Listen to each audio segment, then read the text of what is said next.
মূর্তির বিরুদ্ধে কেন কথা বলে? মূর্তির বিরুদ্ধে কথা বললে যারা খেপে যায় তারা মুমিন না মুশরিক?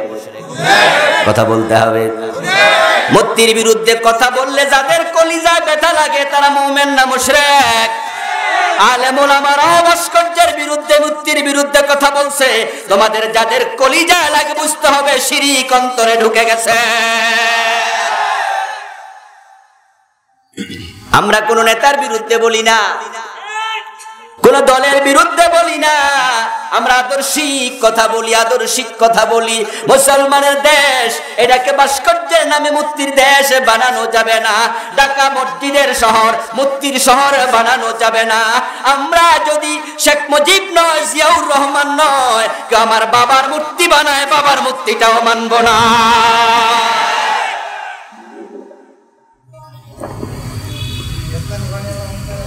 আমার ভাইয়েরা, মূর্তির বিরুদ্ধে কথা বললে আপনার গায়ে লাগে। কেন গায়ে লাগবে? আপনি নিজে যদি নিজের বাবার ছবিটা সুন্দর করে টানায়া ঘরের মাঝে লটকায়া রাখেন, আপনার ঘরেও রহমতের ফেরেশতা ডুববে না। হাদিস আছে না নাই? এই হাদিসটা আমরা বানাইছি। হুজুররা খারাপ, হুজুররা শুধু শুধু ফতোয়া দেয়। সহিহ বুখারীর riwayat, মুসলিমের riwayat, সহিহ হাদিস। قال النبي صلى الله عليه وسلم لا تدخل الملائكة بيتا فيه كلب أو تصوير। রাসূলুল্লাহ বলেন ওই ঘরে রহমতের ফেরেশতা ঢুকবে না, ওই ঘরে ফেরেশতা ঢুকবে না, ফেরেশতা ঢুকবে না যেই ঘরে কুকুর থাকে এবং ছবি থাকে। কি ঢুকবে না? ফেরেশতা। কোন ফেরেশতা? রহমতের ফেরেশতা না ঢুকলে ওই ঘরে যদি তোমার মৃত্যু হয়, যে ঘরে রহমতের ফেরেশতা ঢোকে না, তাহলে তোমার মৃত্যুটা নিশ্চয় গজবের ফেরেশতা কবজ করবে তোমার জান। রহমতের ফেরেশতা ঘরের দরজায় এসে দেখবে ঘরের ছবি, ঢুকবে না।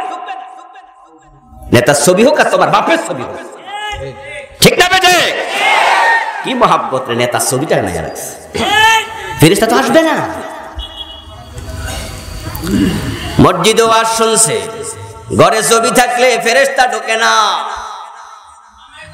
এখন বুড়া বেডা, লক্ষণ বেশি ভালো না, শরীরটা কয়েকদিন খুব খারাপ খারাপ লাগছে, মনে করছে কবে মরা যায়, কোয়া তো যায় না। ছেলেদেরকে অর্ডার করছে বাজারে যা, রবীন্দ্রনাথ, নজরুল, শেখ মুজিব, জিয়াউর রহমান, এরশাদ, যত মুরব্বীদের ছবি আছে সবার ছবি আন কিনা। আব্বা কেন? অর্ডার করছে, আগে শোন শুধু। ছেলেরা বাজারে যায় এত বড় বড় বড় বড় ছবি আই না, ঘরে আবার শুধু লাগা। ছেলেরা কয় আব্বা আপনি বুড়া বয়সে শুরু করলেন কি? কয় শোন, হুজুর গত সপ্তাহ ওয়াজ করছে ছবি থাকলে ফেরেশতা আসে না, শরীরটা বেশি ভালো না, আমি মরতে চাই না। আজরাইল তো ফেরেশতাই নাকি? তা শরীর যতই খারাপ হোক ফেরেশতা ঢুকতে পারবো না। মসজিদের ইমাম সাহেব হুজুর শরীর খারাপ শুনে আইছে মুরব্বিরে দেখতে, আইসা ঘরে ঢুকে দেখে ছবি আর ছবি। মুরব্বিরে কয় কি হইছে আপনার? কয় কেন আপনি তো ওয়াজ করছেন, ফেরেশতা কথা কয় না, ফেরেশতা এজন্য বেশি করে ছবি লাগাইছি। হুজুর কয় আমার ওয়াজের দুইটা অংশ ছিল, একটা ছিল ফিহি কালবুন, যদি কুত্তা থাকে, ওয়া তাসাবির, যদি ছবি থাকে। তাহলে আপনি যে ছবি লাগাইলেন, কুত্তা কি মরে না? বুড়া কুত্তা মরে না? বুড়া মিয়া কয় হ্যাঁ মরে। তো তাহলে ফেরেশতা না আইলে কুত্তাটা মরে কেমনে? তাহলে কুত্তার কাছেও তো মৃত্যুর ফেরেশতা আসে। ও মুরব্বি, যদি আপনি ছবি ঘরে লাগায় রাখেন মরবেন না তা নয়, রহমতের ফেরেশতা জান কবজ করতে আইসা যদি দেখে ঢোকার পরিবেশ নাই, আল্লাহ কবু কুত্তারে যে ফেরেশতা জান কবজ করে হেডা বাড়াই করে, কুত্তার ফেরেশতা তুই যা, থাকতে পারবা না। ইদা জা আজালুহুম লা ইস্তাখিরুনা সাআতান ওয়া লা ইস্তাকদিমুন, কুল্লু নাফসিন যায়কাতুল মাউত, মরা লাগবেই। রহমতের ফেরেশতা আইব না তো কুত্তার টাইব, থাকতে পারবা না। ঘরের মাঝে যদি এইভাবে মূর্তি বানাইলে, ছবি বানাইলে ঘরে ফেরেশতা না থাকে, রাস্তার মোড়ে মোড়ে যদি বানাতে থাকো, তাহলে পুরা দেশে রহমতের ফেরেশতা আসবে না, দেশ থেকে রহমতের ফেরেশতা চলে যাবে, গজব আসবে, গজব গজব। লাত মানাত উজ্জার বিরুদ্ধে কথা বলেছে, ওমর খেপে গেছে, তলোয়ার হাতে নিয়েছে। ঠিক আমরা গতকালকে দেখেছি ভাস্কর্যের বিরুদ্ধে কথা বলাতে একটা জালেম একজন আলেমকে অপমান করেছে মাহফিলে।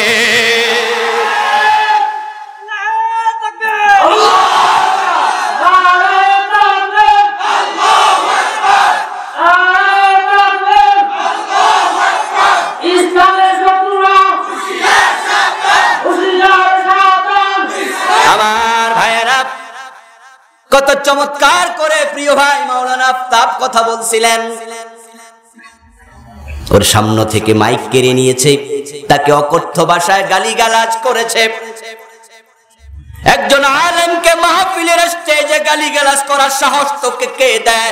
এ দুঃসাহস দেখাতে পারে যাদের অন্তরে শিরিক ঢুকেছে, এবং এই লোকটা যে জুলুম করেছে, খারাপ আচরণ করেছে, অশ্লীল গালিগালাজ করেছে, আমার ধারণা সে বাবার বৈধ সন্তান হতে পারে না। যাদের রক্তে সমস্যা, তারা দ্বীনের সাথে গাদ্দারি করার সাহস দেখায়, কোনো হালাল জাদাই কাজ করতে পারে না।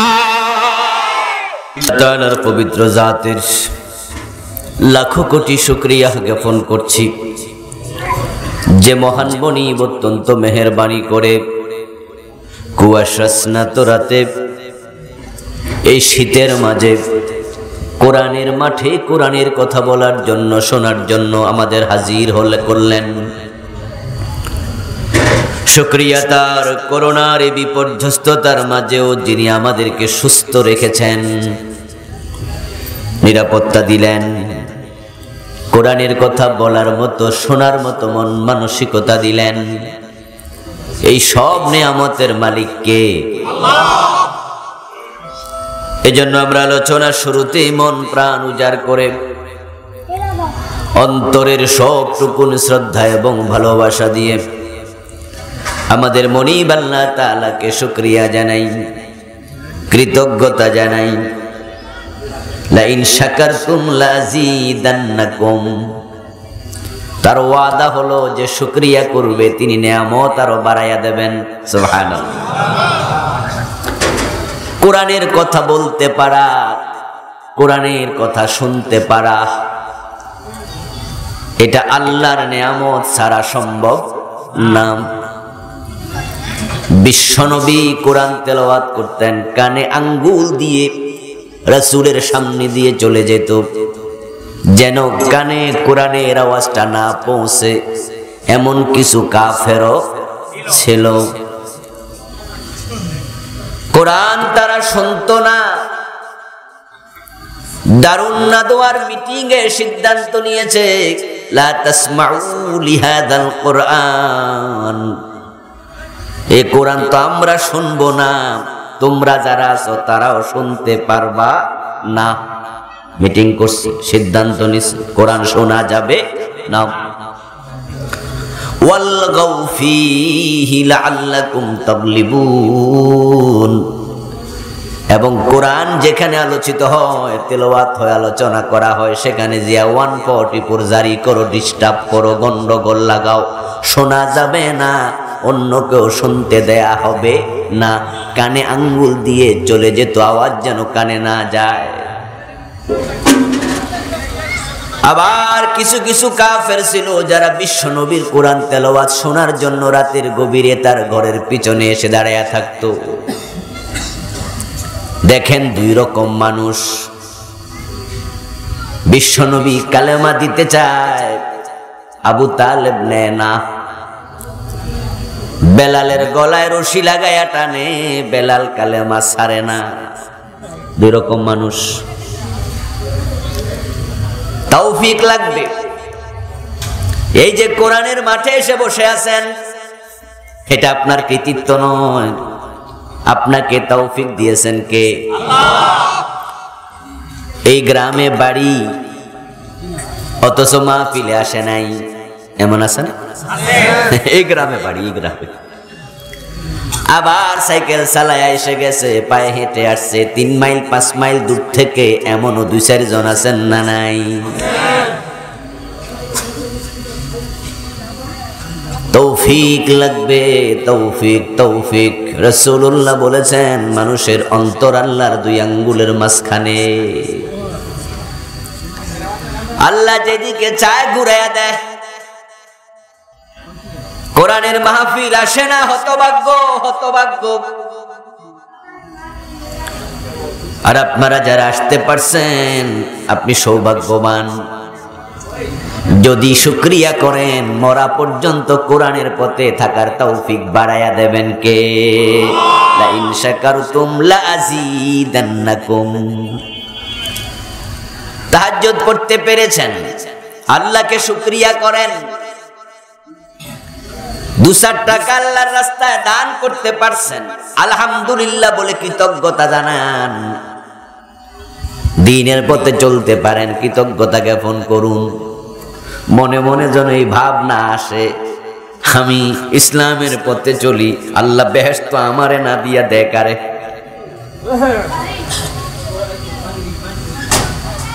আমার বন্ধু, আল্লাহ তাআলা আপনাকে করার তৌফিক দিয়েছেন, তাই আপনি পারেন। আবু জেহেলের নাম কিন্তু আবু জেহেল ছিল না, তার নাম ছিল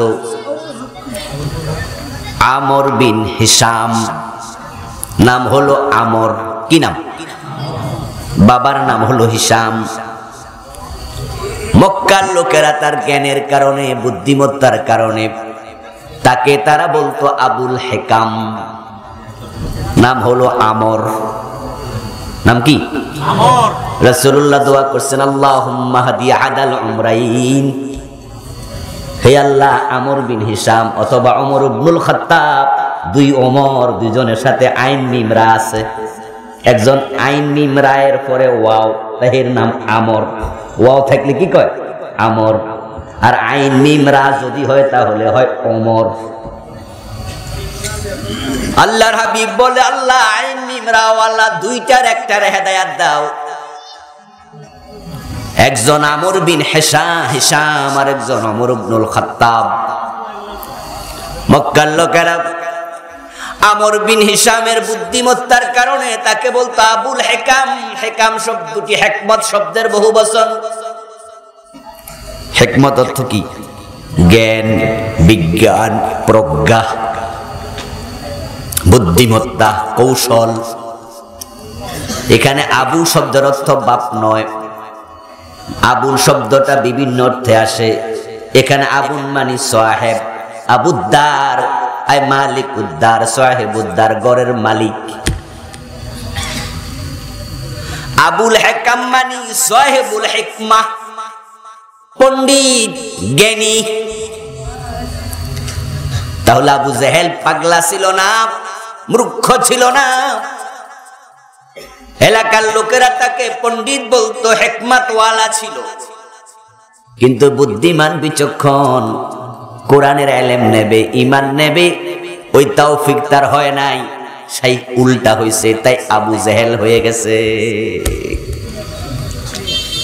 আল্লাহ তৌফিক দেয় নাই, অথচ তার বাড়িটাই তো ছিল মক্কা। রাসূলুল্লাহ জন্মের পর থেকে কুলে ফিটে করে মানুষ করেছে স্বাস্থ্য ভাই, খালাতো ভাই, রাসূলের বাবার স্বাস্থ্য ভাই, খালাতো ভাই, আপনজন, একই বংশের লোক, কাছাকাছি লোক। ঈমান পাইল না ঘরের চাচা আবু তালেব। আবার ইথিওপিয়ার বেলাল, পারস্যের সালমান ফার্সি, ওই গেফার গোত্রের আবু জর গিফারি, তারা দূর থেকে এসে ঈমান পেয়ে গেল, গলায় রশি লাগাইল, সারে না। তাদেরকে ঈমান আনার তৌফিক দিয়েছেন কে?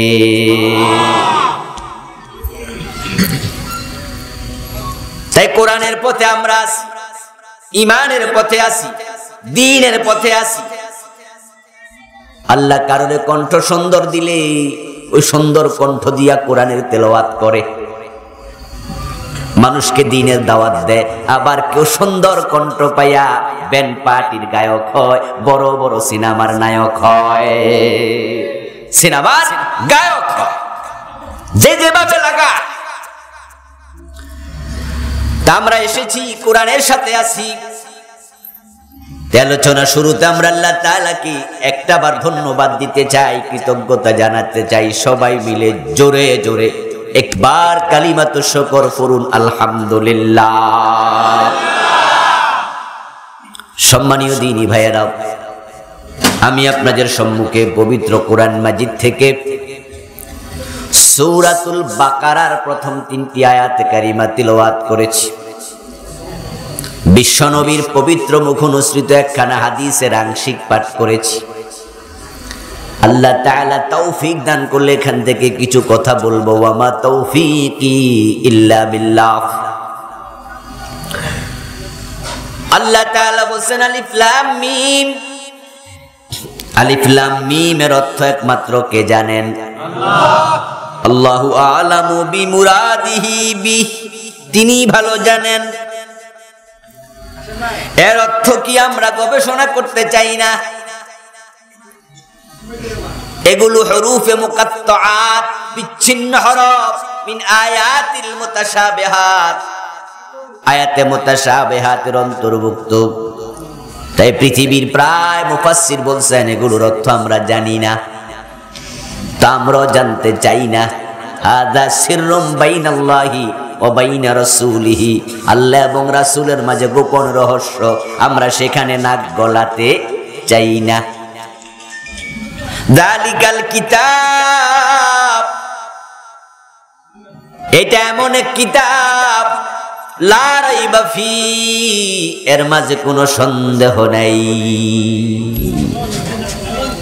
কোন রকমের সন্দেহের সম্ভাবনাও নাই। হুদাল লিল মুত্তাকিন, এটা মুত্তাকিদের জন্য হেদায়েতকারী। বলেন সুবহানাল্লাহ। রাসূল সাল্লাল্লাহু আলাইহি ওয়াসাল্লামের উপর আল্লাহ তাআলা কোরআন নাযিল করেছেন। যে মানুষগুলো মুত্তাকি হতে চায়, এই কোরআন তাদেরকে হেদায়েতের পথ দেখায়া দেয়। আপনারা আমার সামনে পিছে ডানে বামে যারা আছেন, সকলকে মুত্তাকি হওয়া লাগবে, আমাদের সকলকেই। কারণ যারা জান্নাত পেতে চায় তাদেরকে মুত্তাকি হওয়া লাগে। আল্লাহ বলছেন তিলকাল জান্নাতুল্লাতী নুরিসু মিন ইবাদিনা মান কানা তাকিয়া, যে জান্নাত তোমরা পেতে চাও আমি আমার মুত্তাকি বান্দাদের জন্য সে জান্নাত বানায়া রাখছি। সুবহানাল্লাহ। আমি জান্নাতের ওয়ারিস বানাবো মুত্তাকিদেরকে। মান কানা তাকিয়া, জান্নাতে যাওয়ার শখ থাকলে চলবে না, নিজেকে জান্নাতের উপযুক্ত করে তৈরি করাও লাগবে। আল্লাহর জান্নাতের মতো দামি কোনো নেয়ামত নাই।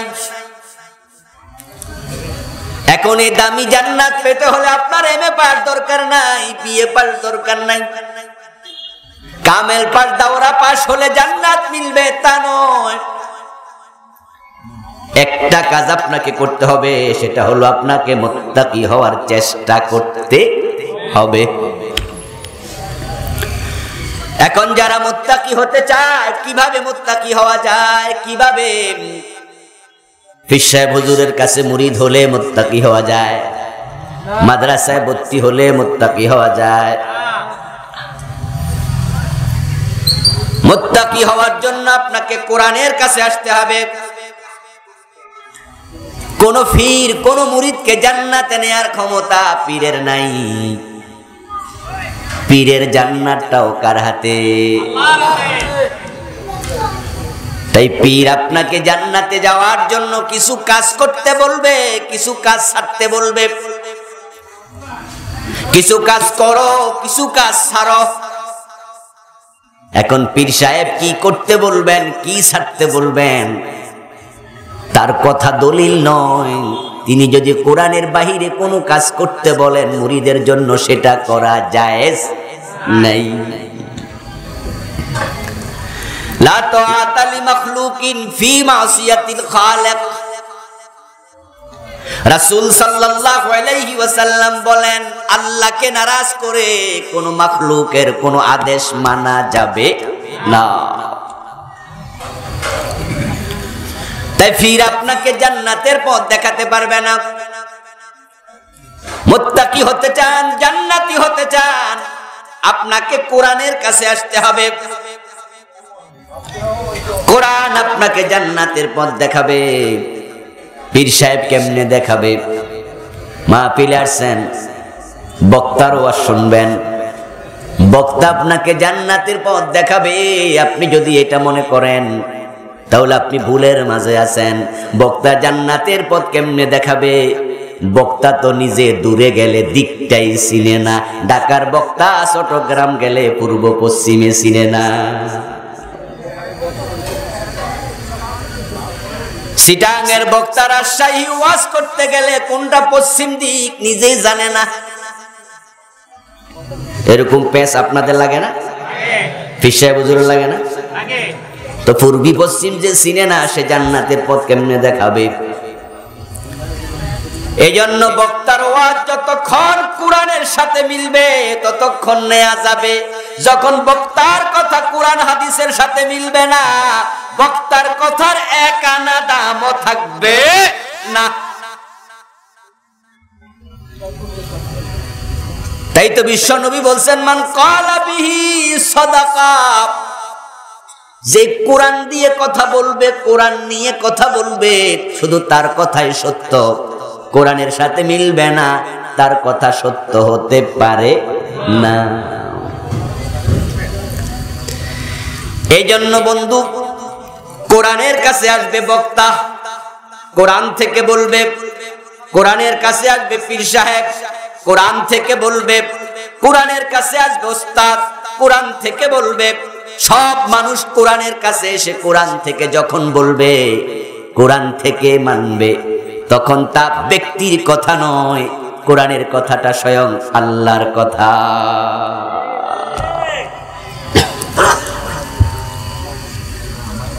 আমি যদি এখন আপনাদের সম্মুখে কোরআন থেকে তেলাওয়াত করি, উনি যদি তেলাওয়াত করে, কোরআন তেলাওয়াত কালে কারো কথা বলা জায়েজ নাই, বরং চুপ করে থেকে উনার তেলাওয়াত শোনা ফরজ। কারণটা কি? কারণ হলো কোরআন যেটা তেলাওয়াত করছে, তেলাওয়াতকারী যে শব্দগুলো করে শোনাচ্ছে, এগুলো তার মুখ দিয়ে বের হলেও শব্দগুলো তার নয়, শব্দগুলো কার? আল কোরআনু কালামুল্লাহ, কোরআন আল্লাহর কথা। আমার বন্ধু আল্লাহ তাআলা সন্দেহাতীত করে কোরআন নাজিল করলেন। নাজিলের উদ্দেশ্য হলো যারা মুত্তাকি হতে চায় কোরআন তাদেরকে হেদায়েত দেয়, হুদাল্লিল মুত্তাকিন। যারা মুত্তাকি হতে চায় না কোরআন তাদেরকে জোর করে হেদায়েত দেয় না। কোরআন মুত্তাকিদের জন্য হেদায়েতের কিতাব। এই কথার অর্থ এই নয় যারা মুত্তাকি হয়ে গেছে তাদেরকে হেদায়াত দেবে। তারা হেদায়াত না পাইলে মুত্তাকি হইল কেমনে? আর মুত্তাকি যদি হয়ে যায় হেদায়াত তো পেয়ে গেছে, নতুন হেদায়াতের কি দরকার? তাই মুত্তাকিদের জন্য হেদায়াত, এর মানে হলো আইসাইরিনা ইলাত তাকওয়া। কোরআনের কাছে যারা যাবে মুত্তাকি হওয়ার মন নিয়ে যাওয়া লাগবে। অন্তরে থাকবে আমি হেদায়াত চাই, আমি মুত্তাকি হতে চাই, এজন্য আমি কোরআনের কাছে গেলাম। তাহলে কোরআন আপনাকে এবার হেদায়াতের পথ দেখাতে শুরু করবে। আর হেদায়াত নেয়ার মন নাই, মুত্তাকি হওয়ার চিন্তা নাই, আপনি কোরআন পড়ে কোনো লাভ নাই। কোরআনের হাফেজ হবেন, মুফাসসির হবেন, বড় আলেম হবেন, কিন্তু হেদায়াত পাবেন না। কারণ যে মুত্তাকি হতে চায় না, হেদায়াত নিতে চায় না, কোরআন তারে হেদায়াত দেয় না। মূলত কোরআন কিন্তু শুধু মুত্তাকিদের জন্য আসে নাই। আল্লাহ তাআলা সূরা আল বাকারার অন্য আয়াতে বলছেন শাহরু রমাদানাল্লাযী উনজিলা ফীহিল কুরআন হুদাল লিন-নাস। আমি এটা শুধু মুত্তাকিদের জন্য পাঠাই নাই, আমি রমজানে কোরআন নাজিল করেছি হুদাল লিন-নাস, বিশ্ব মানবতার জন্য, সব মানুষের জন্য, সব মানুষকে হেদায়েত দেওয়ার জন্য কোরআন পাঠাইছি। আর এতে বলো হুদাল লিল মুত্তাকিন, আমি মুত্তাকিদের জন্য পাঠাইছি। আল্লাহর কথা তো দুই রকম হয়ে গেল। কোরআন আসছে সব মানুষের জন্য, এবার জবাব দিন তো, হিন্দু কি মানুষ না? ওরা কি হেদায়েত পাইছে? কথা বলতে হবে, হেদায়েত পাইছে? আপনি বলবেন ওরা তো কোরআন পড়ে না, আমি বলবো এই কথাও ঠিক না। হিন্দুদের মাঝে গিরিশচন্দ্র সেনের নামটাও আছে না নাই? সে কি কোরআন পড়ে নাই? গিরিশচন্দ্র সেন একা নয়, এরকম কত হিন্দু পণ্ডিত, খ্রিস্টান পণ্ডিত আছে, কোরআনের পুরা তাফসীর লিখছে। কোরআনের তাফসীর লিখেছে ইংরেজি ভাষায় খ্রিস্টান। গিরিশচন্দ্র সেন শুধু অনুবাদ নয়, তিনি কোরআনের সংক্ষিপ্ত ব্যাখ্যাও লিখেছেন। গিরিশচন্দ্র সেন কোরআনের আলেম, কোরআন সম্পর্কে অনেক জানে, কিন্তু হেদায়াত পায় নাই, কারণ হেদায়াত নেয়ার চিন্তা মাথায় নিয়ে কোরআন পড়ে নাই। এখন আমাদের দেশে যারা আমরা কোরআন পড়ি, সবাই কি হেদায়াত নেয়ার জন্য পড়ি? হেদায়াত নেয়ার জন্য পড়লে তো আপনি বুঝতে চাইতেন যে আল্লাহ কি কইছে। আমার বন্ধু, এই দেশের হাজার হাজার কোরআনের পাঠক আছে, যারা কোরআনে আল্লাহ কি বলেছে জানার চিন্তাটাও নাই। হেদায়েত তো আরো পরের কথা।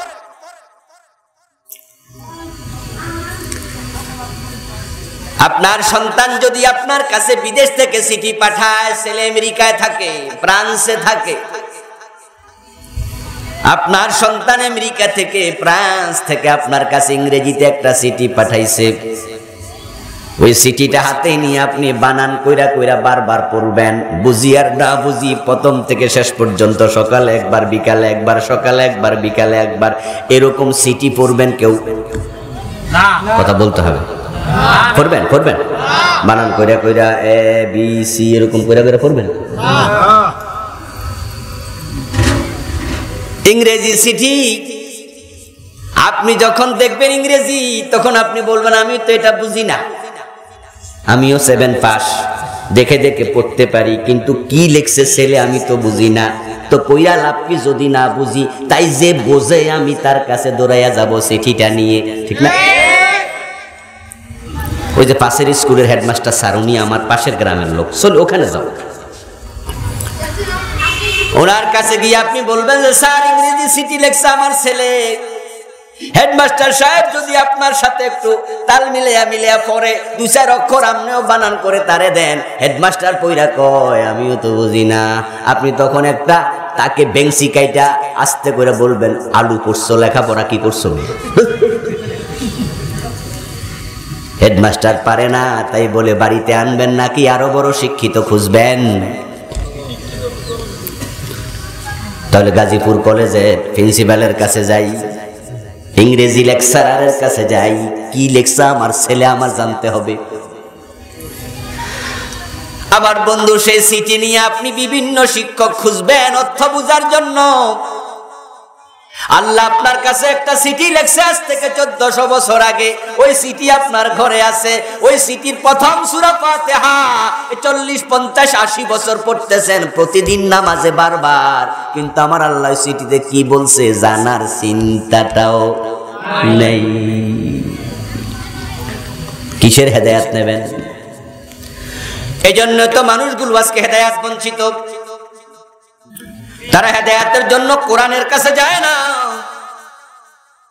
তারা মানুষ মরলে কোরআন পড়ে, সকাল বিকাল তেলাওয়াতের জন্য কোরআন পড়ে, তারা শুধু শুধু তেলাওয়াতের জন্য পড়ে, আল্লাহ কি বলছে জানতে চায় না, আবার যেটা জানে সেটা মানতেও চায় না। তাই তারা হেদায়েত বঞ্চিত। এ কোরআন শুধু মুসলিম বিশ্ব মানবতার জন্য, শুধু মুসলমানের জন্য নয়, আপনার আমার জন্য নয়, সবার জন্য। গিরিশচন্দ্র সেন পড়েছে, হেদায়াত নেয়ার মানসিকতা নাই, হেদায়াত পায় নাই। দোষটা কোরআনের না গিরিশচন্দ্র সেনের চিন্তার দোষ? গিরিশচন্দ্র সেনের দোষ, চিন্তার দোষ। কোরআনের মাহফিলে আসছেন, উদ্দেশ্য কি? হুজুরের কণ্ঠ কেমন, চেহারা কেমন, কিছুক্ষণ শুনবো। কণ্ঠ চেহারা ভালো নয়, উঠে চলে যাব। হুজুরের সাথে টুপির মিল আছে কিনা, পাঞ্জাবির মিল আছে কিনা, এগুলো যদি মিলে তাহলে বসে যাব, যদি না মিলে উঠে চলে যাব। হুজুরের কথা ভালো লাগে না, নিজের মন মতো হয় না, চলে যাবেন। বহিয়াছো পাউনি করস, হাইরে ফলের ঝুড়ি, লক্ষ বছর ঝর্ণায় ডুবে রস পায় না কোনড়ি। নজরুল বলেন, ও ফলের জুড়ি, কত ফল তুই বহন করলি, তোর মাঝে রেখে কত আপেল বিক্রি হলো, কত আঙ্গুর কত কমলা বিক্রি হলো, বিক্রি শেষ, তোর মাঝে এক ফোঁটা রস। নুড়ি পাথর পানিতে চুবাইয়া রাখেন গ্লাসের মাঝে 3 দিন 5 দিন, তারপরে পাথরটা তুলে যদি আপনি হাতুড়ি দিয়ে ফাটাইয়া দেন, কয় ফোঁটা পানি আছে? পানিতে ছিল পাথর, পানি পায় নাই। ফল ঝুড়িতে ছিল, ঝুড়ি রস পায় নাই। যারা কোরআন পড়ে হেদায়েত দিতে চায় না, মাহফিলে এসেও কোনো লাভ নাই। দোষটা কোরআনের নয়, দোষটা আপনার চিন্তার। হেদায়েতে আছে। ওমরের মতো একজন মানুষ দুর্দর্শ, রাসূলুল্লাহর মাথা কাটতে গেছে, ঠিক না? কথা বলেন না কেন, ঠিক কি না? রওনা দিছে, রাসূলের কল্লা কাটবে। পথিমধ্যে কেউ একজন বলছে, কই যাও ওমর, তলোয়ার খুলে দৌড়াও কোন দিকে? আব্দুল্লাহর ছেলে মুহাম্মাদের কল্লাটা নিতে যাই। সে আমাদের লাত মানাত উজ্জার বিরুদ্ধে কথা বলে, লাতের বিরুদ্ধে কথা বলে, উজ্জার বিরুদ্ধে কথা বলে, মাথা কাটতে যাই। মূর্তির বিরুদ্ধে কেন কথা বলে? মূর্তির বিরুদ্ধে কথা বললে যারা খেপে যায় তারা মুমিন না মুশরিক? কথা বলতে হবে। মূর্তির বিরুদ্ধে কথা বললে যাদের কলিজায় ব্যথা লাগে তারা মুমিন না মুশরিক? আলেম ওলামারা ভাস্কর্যের বিরুদ্ধে, মূর্তির বিরুদ্ধে কথা বলছে, তোমাদের যাদের কলিজায় লাগে বুঝতে হবে শিরক অন্তরে ঢুকে গেছে। আমরা কোন নেতার বিরুদ্ধে বলি না, কোন দলের বিরুদ্ধে বলি না, আমরা আদর্শিক কথা বলি, আদর্শিক কথা বলি। মুসলমানের দেশ, এটাকে ভাস্কর্যের নামে মূর্তির দেশ বানানো যাবে না। ঢাকা মসজিদের শহর, মূর্তির শহর বানানো যাবে না। আমরা যদি শেখ মুজিব নয়, জিয়াউর রহমান নয়, কেউ আমার বাবার মূর্তি বানায়, বাবার মূর্তিটাও মানব না।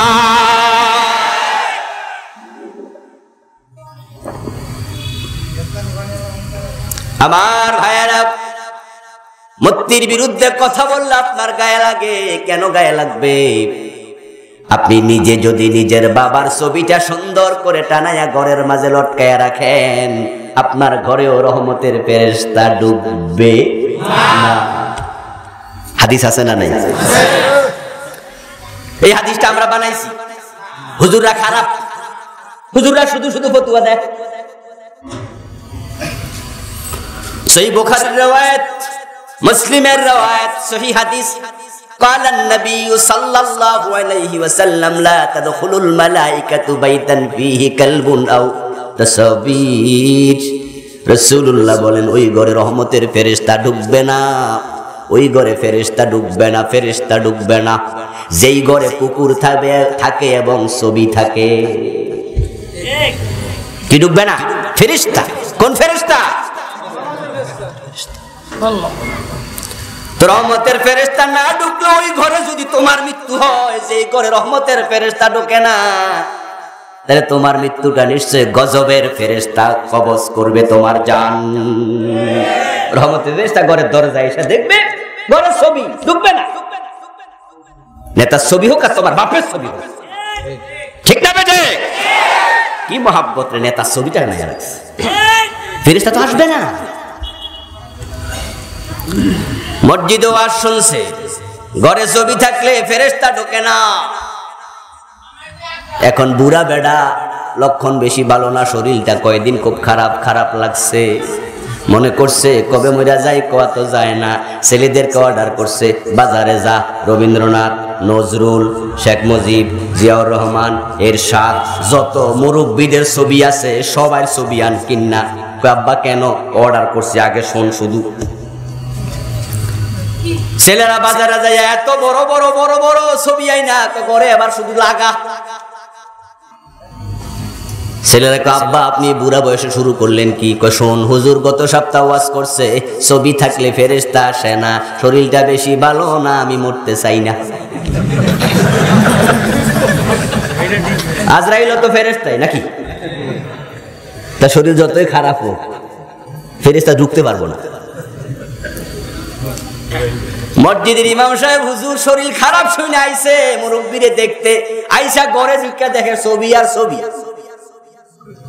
মুরব্বিরে কয় কি হইছে আপনার? কয় কেন আপনি তো ওয়াজ করছেন ফেরেশতা কথা কয় না, ফেরেশতা এজন্য বেশি করে ছবি লাগাইছি। হুজুর কয় আমার ওয়াজের দুইটা অংশ ছিল, একটা ছিল ফিহি কালবুন, যদি কুত্তা থাকে, ওয়া তাসাবির, যদি ছবি থাকে।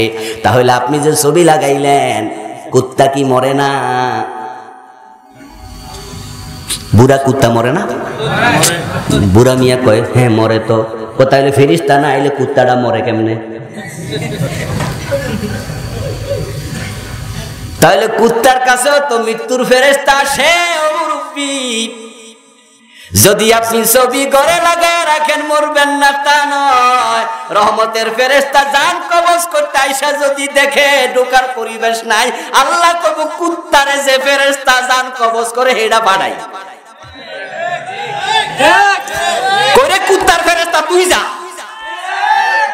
থাকতে পারবা না। ইদা জা আজালুহুম লা ইস্তাখিরুনা সাআতান ওয়া লা ইস্তাকদিমুন, কুল্লু নাফসিন যায়কাতুল মাউত, মরা লাগবেই। রহমতের ফেরেশতা আইব না তো কুত্তারটাই, থাকতে পারবা না। ঘরের মাঝে যদি এইভাবে মূর্তি বানাইলে, ছবি বানাইলে, ঘরে ফেরেশতা না থাকে, রাস্তার মোড়ে মোড়ে যদি বানাতে থাকো, তাহলে পুরা দেশে রহমতের ফেরেশতা আসবে না, দেশ থেকে রহমতের ফেরেশতা চলে যাবে, গজব আসবে, গজব গজব। লাত মানাত উজ্জার বিরুদ্ধে কথা বলেছে, ওমর খেপে গেছে, তলোয়ার হাতে নিয়েছে। ঠিক আমরা গতকালকে দেখেছি ভাস্কর্যের বিরুদ্ধে কথা বলাতে একটা জালেম একজন আলেমকে অপমান করেছে মাহফিলে।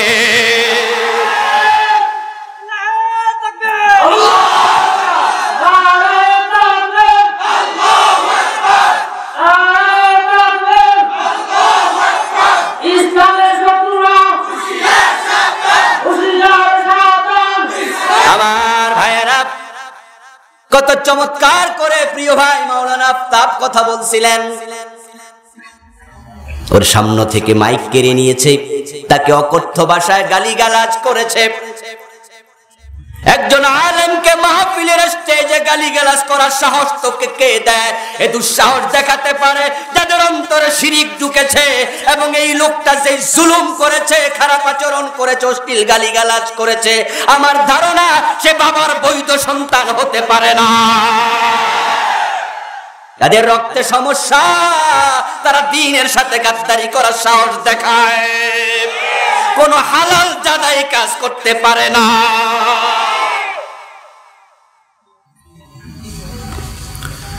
আমার বন্ধু ওমর রাদিয়াল্লাহু তাআলা আনহু তরবারি হাতে নিয়ে দৌড়াচ্ছেন। প্রতিমধ্যে একজন শুনলেন, কোথায় যাও? রাসূলের কল্লা কাটবা? ওর মিয়া মুহাম্মদ ইবনে আব্দুল্লাহর কল্লা কাটার আগে ঘর সামলাও, ঘর সামলাও। হযরত ওমর রাদিয়াল্লাহু তাআলা আনহু বলেন, মানে কি? মানে হলো তোমার বোন ফাতেমা, আমি শুনেছি সেই তো মুসলমান হয়ে গেছে। ওমর রাদিয়াল্লাহু তাআলা আনহুর ছোট বোন ফাতেমা ইসলাম গ্রহণ করেছে শুনে হযরত ওমর রাসূল সাল্লাল্লাহু আলাইহি ওয়াসাল্লামের বাড়িতে না যায়া বোনের বাড়িতে হাজির। ঘরের দরজায় পা রেখে তিনি দেখতে পান বোন যেন কাগজে লিখা কি একটা তিলাওয়াত করছে। হযরত ওমরকে দেখার সাথে সাথে বোন এটা লুকায় ফেলছে কাপড়ের ভিতরে। হযরত ওমর বললেন, তুই নাকি মুসলমান হয়েছিস, তুই নাকি কালেমা পড়েছিস, তুই মুহাম্মাদের দ্বীন নাকি গ্রহণ করেছিস। বোন মুস্কি হেসে দিয়ে বলে, ভাই তুমি ঠিকই শুনেছো, আমি এখন মুসলমান হয়ে গেছি। হযরত ওমর তাকে মারতে শুরু করলেন, থাপ্পড় কিল দেয়া শুরু করলেন। বোন জামাই দরজার পাশে ছিল, বোনকে বাঁচানোর জন্য আগাইলো, বলল আমার স্ত্রী ইসলাম গ্রহণ একাই করে নাই, আমি তার স্বামী, আমি ইসলাম গ্রহণ করেছি। হযরত ওমর তাকেও মারতে শুরু করলো। দুইজনকে মারতে মারতে হযরত ওমর ক্লান্ত হয়ে গেলেন। এক পর্যায়ে থাপ্পড় কিল দিতে দিতে ক্লান্ত হয়ে এবার আর কিলায় না, তাকে দেখে বোনের গাল ফেটে রক্ত বের হচ্ছে। হযরত ওমর বীর পুরুষ, সাহসী মানুষ, নারীরা দুর্বল, একজন বীরের জন্য দুর্বলের গায়ে হাত দেয়াটা বেমানান, তাই তিনি লজ্জিত হলেন। বোনটা তো আমারই, মেজাজটা খারাপ হয়ে গিয়েছে, তাই তাকে মারলাম, রক্ত বের হচ্ছে, ফিনকি দিয়ে। কি লজ্জিত হলেন ওমর, বীর পুরুষের জন্য দুর্বলের গায়ে হাত দেয়া সাজে না, কামড়া কি করলাম। মনটা একটু নরম হলো, বোনকে বলছে, এত মাইর খাইলি, একটা প্রতিবাদ করলি না। ফাতেমা তখন উত্তর দেয়, তুমি বড় ভাই, মারতে মারতে যদি শেষ করে দাও শহীদ হব, কালেমা থেকে এক চুলও সরাতে পারবা না। তুমি বড় ভাই, তুমি মারবা, মারো, মাইর খাবো, কিন্তু দিন থেকে সরব না। ফাতেমা তুই এমন কি দিন গ্রহণ করলি, মরে যাবি, দিন থেকে সরবি না।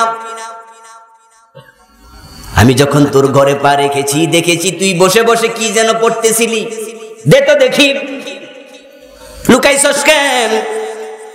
ফাতেমা বলে, এটা তো কোরআনের আয়াত, আমি পড়ছিলাম। হযরত ওমরের হাতে তুলে দিলেন, ওমর পড়েন সূরা তাহা, লিখা কয়েকটা আয়াত সমৃদ্ধ কাগজ, কয়েকটা আয়াত সমৃদ্ধ কাগজ হযরত ওমর হাতে নিয়ে পড়ছেন, তাহা মা আনজালনা আলাইকাল কুরআনা লিতাশকা। আওয়াজ দিয়ে বলেন সুবহানাল্লাহ।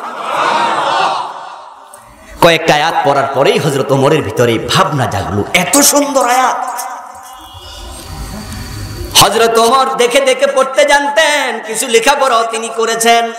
কত কবির কবিতা পড়েছি, কত লেখকের লেখা পড়েছি, আজকে যা পড়লাম এমন চমৎকার লেখা কোনোদিন পড়ি নাই।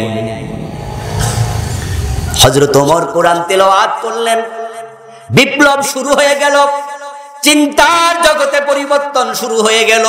তলোয়ারটা তুলে হাতে নিলেন, রাসূল সাল্লাল্লাহু আলাইহি ওয়াসাল্লাম দারে আরকামে আছেন, তিনি জানেন ওখানে বিশ্বনবী সাহাবাদেরকে তালিম দেয়। হযরত ওমর ডাইরেক্টলি সেখানে চলে গেলেন, বিশ্বনবীর কাছে হাজির হলেন, হাতের তলোয়ার মাটিতে ফেলে দিলেন, রাসূলের পায়ের কাছে, কদমের কাছে তলোয়ারটা রেখে ঘোষণা দিয়ে দিলেন, আশহাদু আল্লা ইলাহা ইল্লাল্লাহু ওয়া আশহাদু আন্না মুহাম্মাদান আবদুহু ওয়া রাসূলুহু। হযরত ওমরের মতো দুর্ধর্ষ ব্যক্তি কোরআনের কাছে গেলে যদি হেদায়েত পায়, আমরা যারা কোরআন প্রেমিক, কোরআনকে ভালোবাসি, দ্বীনকে ভালোবাসি, নবীকে ভালোবাসি, হেদায়েত পাওয়ার মন নিয়ে, মুত্তাকি হওয়ার মানসিকতা নিয়ে কোরআনের কাছে গেলে এই কোরআন আমাদেরকে হেদায়েত দিতে পারে। শক্তি কোরআনের আছে না নাই? আল্লাহ তো এটাকে হেদায়েত দেওয়ার জন্যই পাঠাইছেন, কিন্তু আমরা তো হেদায়েত নেওয়ার জন্য অনেকে যাই না। বঙ্গোপসাগরে পানির অভাব নাই, আপনি মগ নিয়ে যান ভর্তি হবে, জগ নিয়ে যান ভর্তি হবে, ড্রাম নিয়ে যান ভর্তি হবে, যত বড় ড্রাম হোক ভর্তি হওয়ার মতো পানি বঙ্গোপসাগরে আছে না নাই? কিন্তু আপনি যদি আধা লিটারের একটা আরসির বোতল নিয়ে যান, ওই আরসির বোতলটার মাঝে আরসি ভর্তি থাকে, আরসি ভর্তি একবার মুখ পর্যন্ত। এবার বঙ্গোপসাগর নিয়ে আপনি ডুবাইয়া দেন, ডুববে তো ওই জায়গা তো নাই, আগে তো ভর্তি করে রাখছো। এখন মাহফিলে আসেন, কোরআনের কাছে যান, নিজের চিন্তা খোঁজেন তো হেদায়েতটা ঢুকবো কোন জায়গা দিয়ে? আপনার কলব তো আগে ভর্তি। এজন্য কোরআন থেকে যারা হেদায়েত নিতে চায় তাদের কলবটাকে খালি করে কোরআনের কাছে যাওয়া লাগবে। যে কোরআনে যা আছে, হাদিসে যা আছে, আমি সেটা আমার ভিতরে ঢুকাবো। কোরআন হাদিসের কোন কথা যদি আমার বিরুদ্ধে যায় আমি সেটাও নেব, আমার বাবার বিরুদ্ধে যায় আমি সেটাও নেব, আমার দলের বিরুদ্ধে যায় আমি সেটাও নিতে কুণ্ঠিত হব না। তাহলে হেদায়েত ঢুকবে।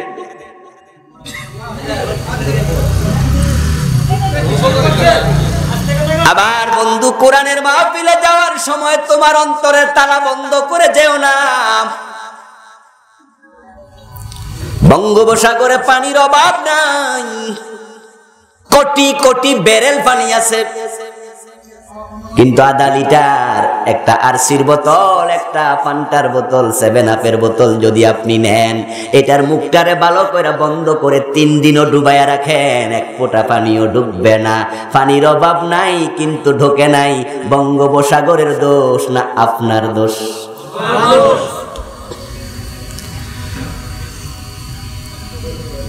এজন্য হেদায়েত নিতে হলে কোরআনের কাছে মন খুলে যেতে হবে। মান কালা বিহি সাদাকা, সত্যের কাছে যাও, সত্য পেতে চাও কোরআনের কাছে ছুটে যাও, কোরআনের কথাগুলো বলো, কোরআনের কথাগুলো আমল করো, কোরআনে যেইভাবে যা আছে সেভাবে তা মানতে থাকো, রাসূলুল্লাহ যা বলেছেন তা মানতে থাকো। এই ওহী তোমাকে আল্লাহর জান্নাত পর্যন্ত পৌঁছে দেবে। আল কোরআন হাবলুল্লাহ, কোরআন আল্লাহর রশি।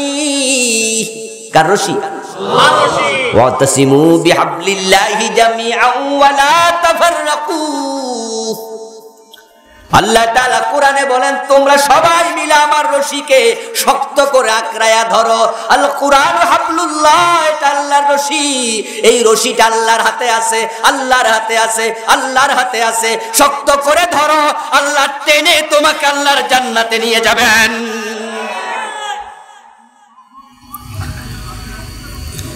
এ কোরআন আল্লাহর ওহীর অংশ, ওহীর অংশ। কোরআনের আগে ওহী ছিল, তাওরাত ওহী, জাবুর ওহী, ইনজিল। হযরত আদম আলাইহিস সালাম যখন জান্নাত থেকে দুনিয়া আসলেন,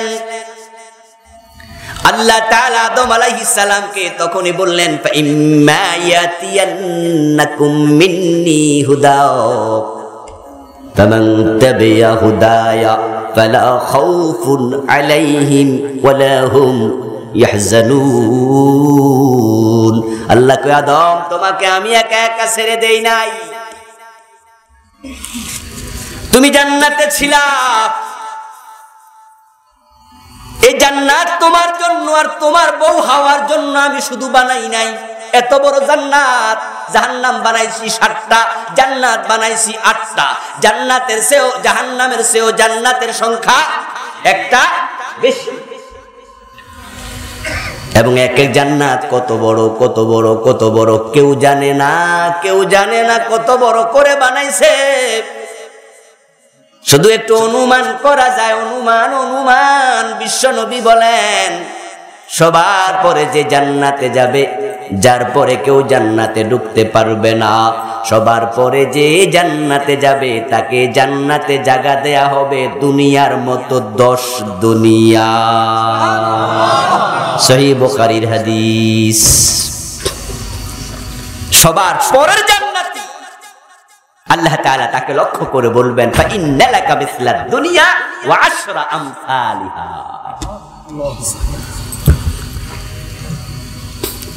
হাদিসে আসছে, আল্লাহর হাবিব বলেন, লা আরিফু মান ইয়াদখুলুল জান্নাতা আখিরা, ইন্নী লা আরিফু মান ইয়াখরুজু মিনান নার আখিরা, ফা ইন্নাহু ইয়াকুনু হুমামাম ইয়াখরুজু মিনান নার হাবওয়া। সব মানুষের পরে জাহান্নাম থেকে যে মুক্তি পাবে কারণে, ঈমানের কারণে।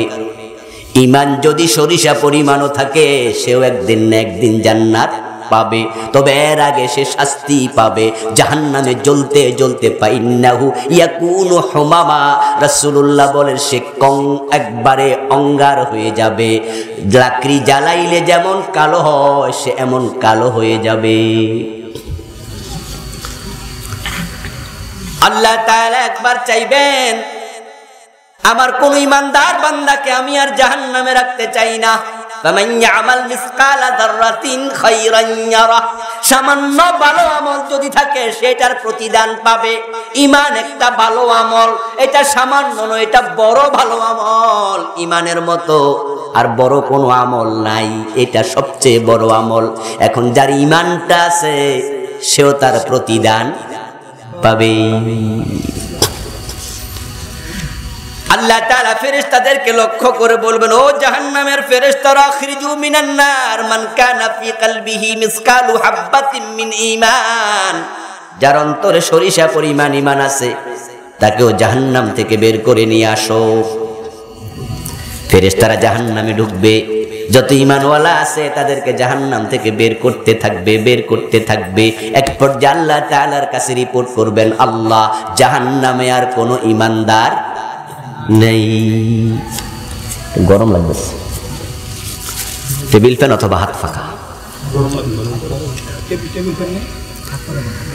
জাহান্নামের ফেরেশতার রিপোর্ট পাওয়ার পর আল্লাহ তাআলা বলবেন, ও জাহান্নামের ফেরেশতা, তোমরা বলতেছো ঈমানদার আর একজনও নাই, অথচ আমি আল্লাহ জানি এখনো একজন বাকি আছে, তাকে নিয়ে আসো, যাও।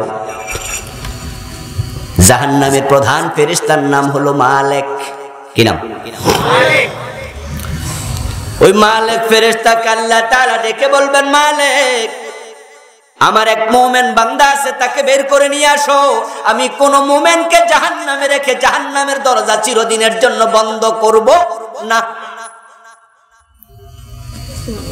আমি তো কোরআনে বলছি, ফামান ইয়ামাল মিসকালা যাররাতিন খায়রান ইয়ারা, যাররা পরিমাণ ভালো আমল করবে তার প্রতিদান সে পাবে। এখন জাহান্নাম যদি বন্ধ করে দেয়, এই আয়াতের উপর আমল কেমনে হবে? মালিক ফেরেশতা যাবেন, পুরা জাহান্নাম তন্ন তন্ন করে তালাশ করবেন, করে আল্লাহকে বলবেন, আল্লাহ, আমি তো তোমার কোন মুমিন বান্দা জাহান্নামে পাই নাই। অথচ রাসূল বলেন, সন্তানকে মা যেমন চিনে, মালিক ফেরেশতাও জাহান্নামকে তেমনই চিনে। সন্তানকে মা যেমন চিনে মানে কি? আপনার মাথার তুলির কোন জায়গায় কালো তিল আছে, পিঠের কোন জায়গায় মাস আছে, আপনি নিজে জীবনও দেখেন নাই, আপনার মা সেটাও জানে।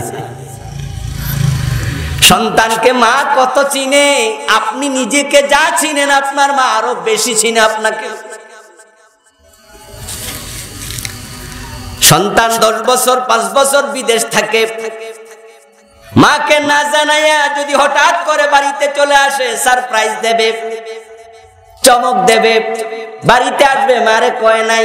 রাতের 3টা বাজে ঘরের দরজায় দাঁড়ায়া যদি মা বলে ডাক দেয়, সন্তানের কণ্ঠ চিনতে মায়ের 1 সেকেন্ডও লাগবে না, শোনার সাথে সাথে পাগলি হইয়া দৌড় মারবে। ঘুমের মাঝে ডাক দেবেন, মা বুঝে ফেলবে, আরে আমার ফোলা করতে হবে। মালিক ফেরেশতা জাহান্নামকে তেমনই চিনে, কিন্তু রিপোর্ট হলো, আল্লাহ, কেউ তো জাহান্নামে ঈমানওয়ালা নাই। আল্লাহ তাআলা বলবেন, মালিক, কান পেতে শোনো, জাহান্নামের ভিতর থেকে আওয়াজ আসছে, সুবহুন কুদ্দুসুন রব্বুনা ওয়া রব্বুল মালাইকাতি ওয়ার রূহ। আমার বান্দা ঈমানদার না হলে জাহান্নামের আগুনে আমার তাসবিহ পড়তো না। যাও, তাকে বের করে নিয়ে আসো। শব্দ ফলো করে মালিক ফেরেশতা জাহান্নামে ঢুকবেন। ঢুকে দেখবেন এমন এক জায়গা থেকে শব্দ আসছে, ওই জায়গায় কোনো মানুষ নাই, শুধু জাহান্নামের কিছু কীটপতঙ্গ পড়ে আছে। কীটপতঙ্গগুলো সরাবেন, সরাইয়া দেখবেন কীটপতঙ্গের নিচে অঙ্গার হইয়া একটা কঙ্কালের মতো দেহ পড়ে আছে, ওই দেহের মুখ থেকে আল্লাহর তাসবিহ বের হচ্ছে। ওটারে দইরা টাইনা তুলবে, ফা ইন্নাহু ইয়াকুনু হুমামা, একবারে সেটা লাকড়ির অঙ্গার। তুলে আবার বলবে, আল্লাহর বান্দা তোমার মুক্তির ঘোষণা আসছে, তুমি মুক্তি পেয়ে গেছো, সুবহানাল্লাহ। ঈমানের কারণে আল্লাহ তোমাকে আজকে ছেড়ে দিয়েছেন, যাও জাহান্নাম থেকে বেরিয়ে। ইয়াখরুজু মিনান নার হাফওয়া, কিন্তু বের হবে কেমনে? এত জীর্ণসার, এত শীর্ণ হয়ে গেছে, জীর্ণ শীর্ণ, হাঁটার বল নাই, দাঁড়াতে পারে না। রাসূল বলেন হামাগুড়ি দিয়া দিয়া, ক্রলিং করে করে, নিতম্বে ভর দিয়া দিয়া, আস্তে আস্তে টুক টুক টুক টুক করে করে বের হবে। এবার ফেরেশতারা তাকে পথ দেখায় বলবে, তোমাকে বের করেছি, তুমি আর জাহান্নামে থাকা লাগবে না, ওই যে জান্নাত দেখা যায়, জান্নাতে তুমি ঢুকে যাও। সুবহানাল্লাহ পড়বেন নি? ঈমান ঈমান ঈমান ঈমান ঈমান, ঈমান নিয়ে মরো, ঈমান হারাইও না।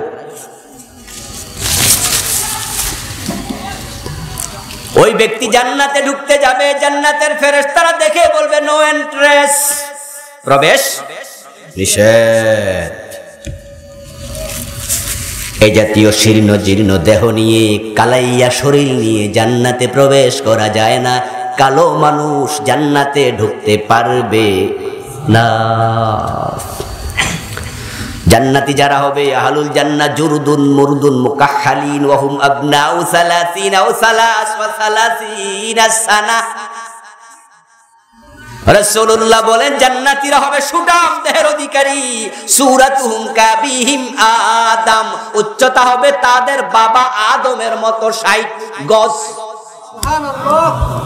আর তুমি মিয়া জ্বলতে জ্বলতে একটুকু হয়ে গেছো, গায়ের হাড়ি মাংস সব জ্বলে গেছে।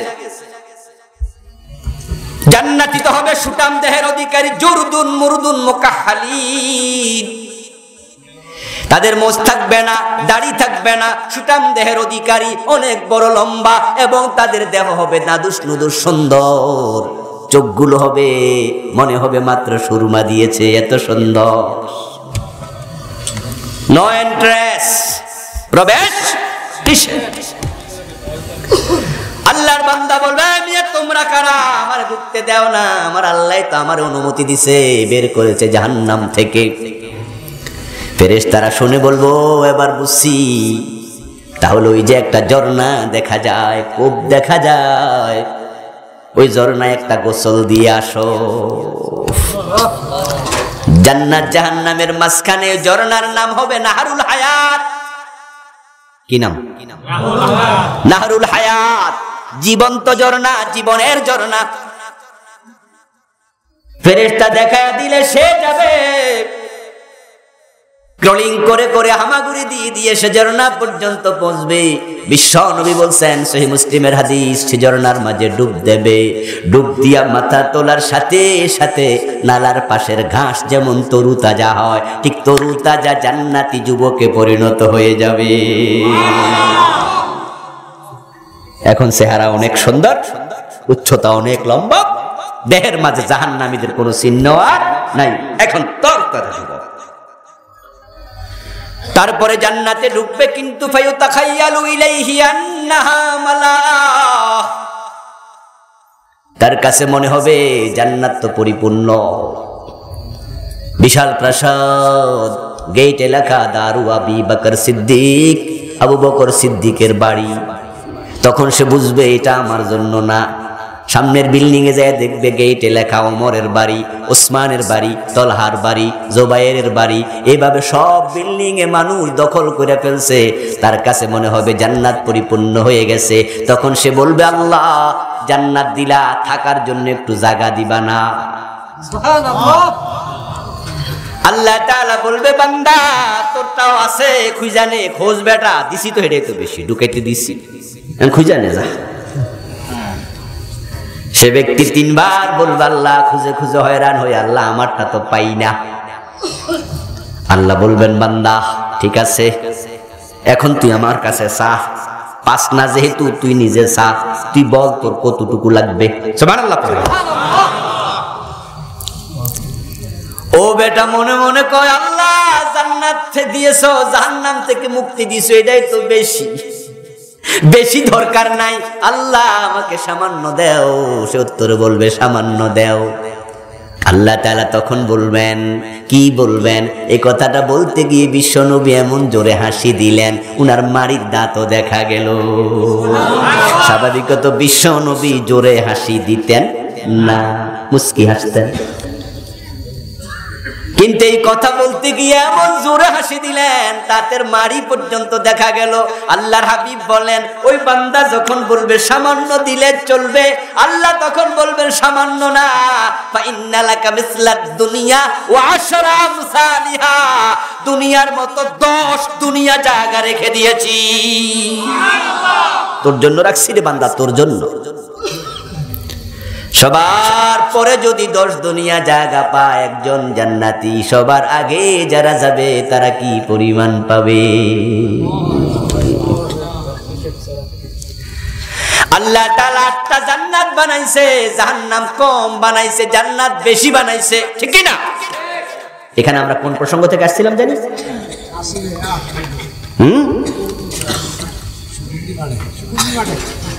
আরে না, এই আলোচনায় ঠিক এই পয়েন্টে কোথা থেকে জানি আসছিলাম?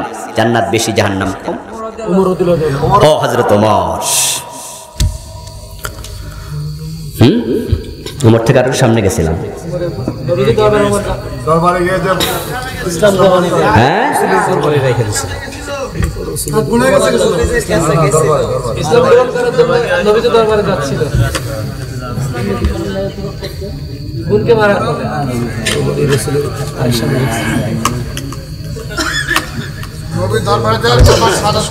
কালেমা পড়ছে তো, কালেমার পরেই তো আমরা আরেক জায়গায় গেছিলাম যে ওখান থেকেই জান্নাত বেশি জাহান্নাম কম। আচ্ছা ঠিক আছে, আওয়াজ যেন না হয়, আওয়াজটা কম হোক, ছোট্ট করে চালিয়ে রাখেন।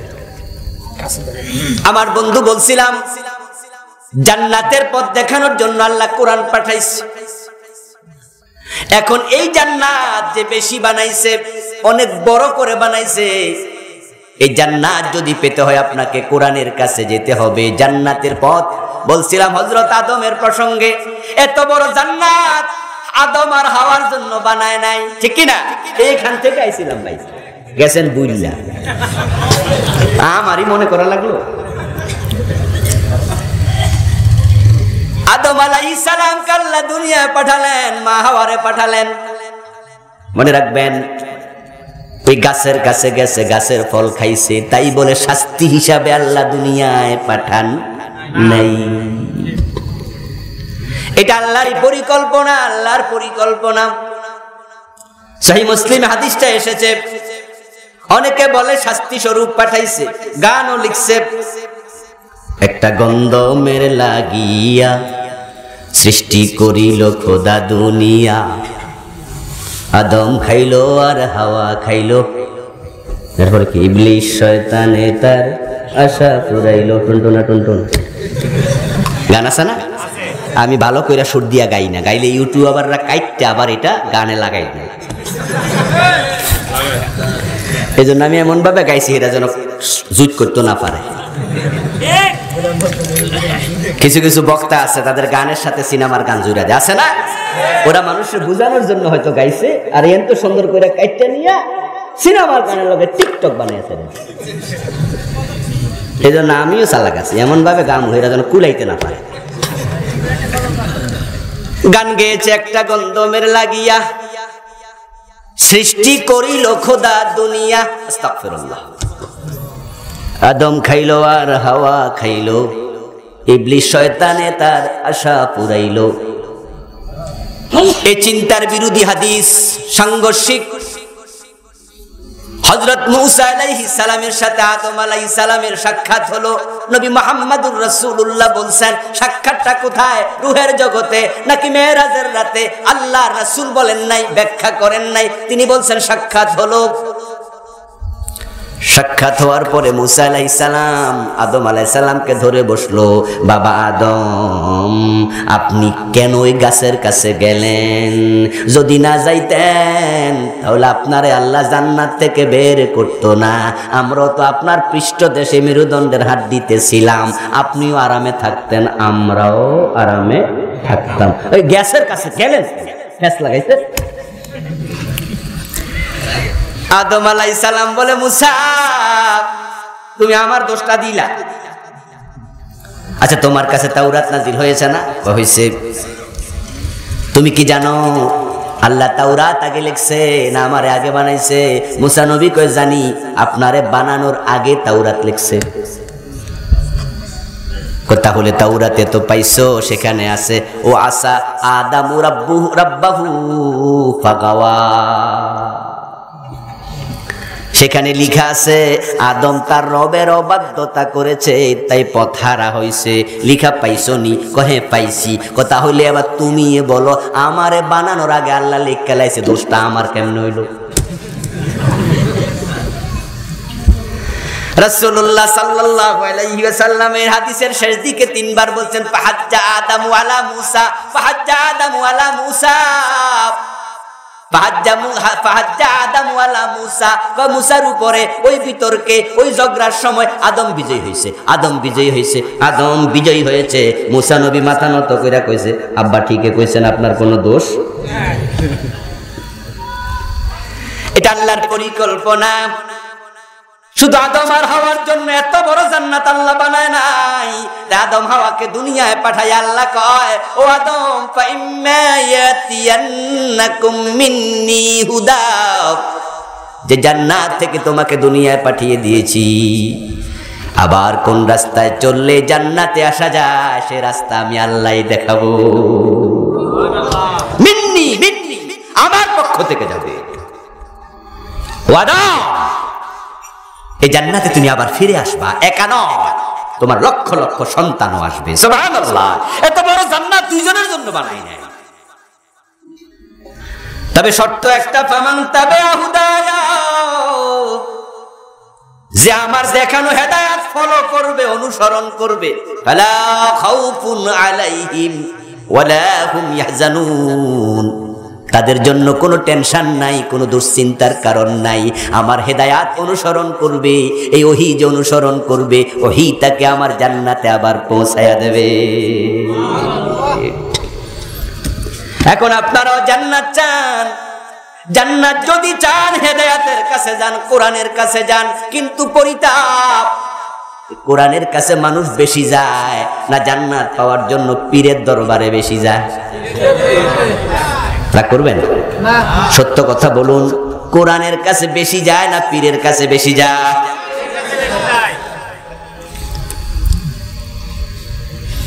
আমরা যারা কোরআন পড়তে যাই, কোরআনের কাছে যাই, মাদ্রাসা আছে কোরআনের, এখানেও আছে মক্তব, এখানেও আছে মাদ্রাসা, আরো কত আছে। তাদের মাঝে জান্নাত পাওয়ার জন্য মাদ্রাসা আইছে। তারা কতজন মাদ্রাসার ছাত্রদের যদি সাক্ষাৎকার নেন, আপনি মাদ্রাসায় ভর্তি হয়েছেন কেন? তখন বলবে মাদ্রাসায় পড়লে ভালো চাকরি হয়, মাদ্রাসায় পড়লেও চলে, আল্লাহ রাসূলও পাওয়া যায়, আবার দুনিয়াও কিছু ইনকাম করা যায়। শুধুমাত্র জান্নাত পাওয়ার জন্য মাদ্রাসা আছে এমন সংখ্যাও আছে, কম না। কিন্তু কিছু আছে আবার দুনিয়াদারির চিন্তাও আছে। আরে ভাই, দুনিয়াদারির চিন্তা নাজায়েজ নয়, কিন্তু মিক্স হয়ে গেল। পীরের কাছে যারা যায়, পীরের কাছে যতজন মুরিদ হয়, পীরের কাছে গেলে টাকা দেয়া লাগে না পাওয়া যায়? পীরের কাছে যাওয়ার সময় যে গাড়ি ভাড়া লাগে হিসাব দেয়। ওখানে আপনি যাবেন শুধু দিয়ে আসবেন, দিয়ে আসবেন, দিয়ে আসবেন, টাকা দেন, পয়সা দেন, গরু দেন, ছাগল দেন, কোন কোন পীরের বউজিও দেয়া লাগে। নাউজুবিল্লাহ, এমন পীরও আছে না নাই? বৌদিয়া পাটি পায়, বৌদিয়া হাট্টি পায়। পীর বাবা কইছে কোনো কথা নেই। পীর বাবার কাছে যারা যায় সবাই কয় জান্নাত পাইতে চাই। তা আমাদের পীর সাহেব হুজুররা অনেকে এমন আছেন যারা জান্নাতের টিকিটও বেচে। ওনার কাছে মুরিদ হলে জান্নাত নিশ্চিত, সব দায়িত্ব পীর বাবা নিয়ে নিছে। ওনার কাছে মুরিদ হলে নামাজ রোজাও লাগে না, এবং মুরিদ হওয়ার পরে এমন নিশ্চিন্ত, জান্নাতের ব্যাপারে কোনো টেনশনই নাই। ও বন্ধু, নামাজ রোজা করছে না, ভণ্ড পীরের হাতে পয়রা সব শেষ। আপনি জিজ্ঞাসা করছেন কিরে ভাই জান্নাতে যাইবি না? ওই কন কি, ওটা তো অনেক আগে কনফার্ম। যাবো না মানে কি? কেমনে যাইবি? নামাজ রোজা তো করস না। কেমনে যাইব শুনবেন, একটু দাঁড়ান। দূর থেকে দোতরাটা কান্দে লই আইসা গানে গানে শোনায়, আছেন আমার মুক্তার, আছেন আমার ব্যারিস্টার, শেষ বিচারের হাইকোর্টেতে তিনি আমায় করবেন পার। আমি পাপী, তিনি জামিনদার। টুনটুনা টুনটুন। জামিনদারের উপর ভরসা করে বসে আছে, নামাজ কালাম ছেড়ে দিয়েছে। এমন পীর মুরিদ আছে না নাই? এমন পীর পাইছে যে পীর সপ্তাহে একবারও গোসল করে না। এটা দরবেশ। কি এটা? জাটকা চুর, গোসল টোসল নাই, গায়ের মাঝে দুর্গন্ধ, ফাড়া ছাগলের দুর্গন্ধ। ফাড়া ছাগল চেনেন? আমাদের ঢাকা একটা ছিল, মাঝে মাঝে গাবতলী থেকে যখন দেখতাম ঢাকার দিকে ঢুকতেছি, তখন দেখতাম যে তার পিছনে অনেক লোক এ সামনে হাঁটতেছে। কি যে অবস্থা, মনে মাসও একবার গোসল করে। ওনার নাম ছিল হারিকেন বাবা। তোমরা জানতে চাইলাম হারিকেন বাবা কেন? কয় রাতের বেলা হারিকেন লইয়া হাঁটে, মুরিদরাও হারিকেন লয়, পীরও হারিকেন লয়, লাইন ধরে হাঁটতেছে হারিকেন বাবার পিছনে। এই দেশে ল্যাংটা পীর আছে না নাই? এবার বলুন, ল্যাংটা পীর একা না তার মুরিদও আছে কিছু? ল্যাংটারও মুরিদ হয়।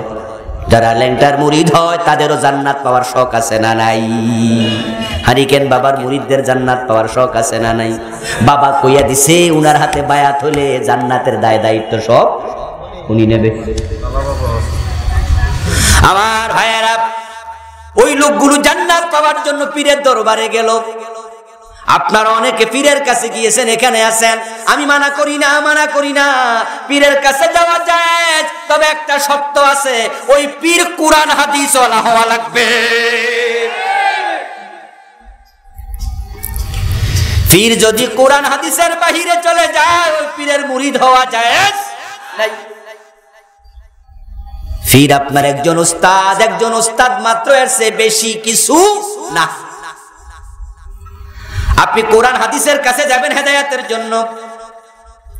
1,14,000 সাহাবীকে সামনে নিয়ে বিদায় হজের ভাষণ নবী মুহাম্মদুর রাসূলুল্লাহ সাল্লাল্লাহু আলাইহি ওয়াসাল্লাম দিলেন। সেই ভাষণে তিনি বলতে থাকলেন, হতে পারে এই দিনে, এই মাঠে, এই পৃথিবীতে তোমাদের সাথে আমার সাক্ষাৎ হবে না। বিদায় হজে এটা আছে না? রাসূলের বিদায় ভাষণ হতে পারে আর সাক্ষাৎ হবে না। এর কারণ আছে, উনি অনুমান করছেন ওই বিদায় হজের ভাষণ দেয়া কালে কোরআনের একটি আয়াত নাজিল হয়েছে, আল-ইয়াউমা আকমালতু লাকুম দীনাকুম ওয়া আতমামতু আলাইকুম নি'মাতি ওয়া রাদিতু লাকুমুল ইসলামা দীনা। আজকে আমি ইসলামকে পরিপূর্ণ করে দিলাম। প্রধান বক্তার মাহফিল শেষ। প্রধান বক্তা যখন বলে আলাইহি তাওয়াক্কালতু ওয়া ইলাইহি উনীব, শ্রোতারা উড়া শুরু করে, কারণ শ্রোতারা বুঝছে মাহফিল। এখন প্রধান বক্তার পরে যদি সভাপতি সাহেব আমি 10টা মিনিট কথা কমু, শ্রোতারা কামনে কোন আমরা যাইতেছি, ঠিক না? কন্যা একই লাইয়া। এই জন্য পাবলিক যারা চালাক তারা কয় যে ভাই আমার সভাপতি বানাইছেন, আমি ওয়াজটা হুজুর আগে দিয়া করি, কারণ পরে দিয়ে আমার ওয়াজ হবো, কিন্তু শ্রোতা। প্রধান বক্তার আলোচনা শেষ, মাহফিল শেষ। নবী মুহাম্মদ বুঝে ফেলছেন আল-ইয়াউমা আকমালতু লাকুম দীনাকুম, দিন যখন পরিপূর্ণ হয়ে গেছে, আমি নবী মুহাম্মাদের দুনিয়ায় থাকার প্রয়োজন আর নেই। তাই তিনি বললেন হতে পারে আর দেখা হবে না দুনিয়ার জমিনে। ঠিকই রাসূলুল্লাহর এই অনুমান বড়ই সত্য অনুমান। জিলহজ মাসে 9 তারিখে তিনি বিদায় হজের ভাষণ দিলেন।